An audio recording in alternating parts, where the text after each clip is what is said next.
He said, Hadith Muhammad sallallahu alaihi wasallam, there is a hadith in Ibn Majah, said, Al-Mahdi minna ahl al-bayt yuslihuhu Allahu fi layla. في الليل I can يصلحه الله في ليلة.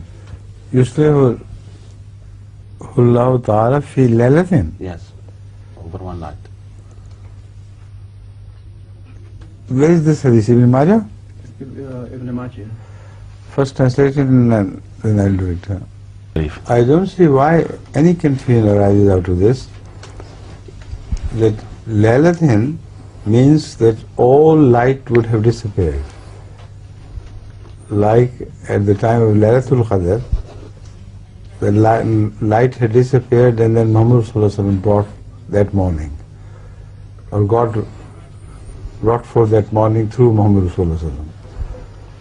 So similarly, Mahdi would appear at a time when there will be total darkness, and the sun of Muhammad sallallahu alaihi wasallam would re-emerge in the form of Mahdi.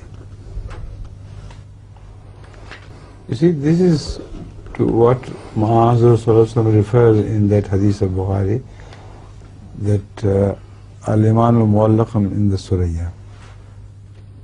It would have deserted the earth entirely.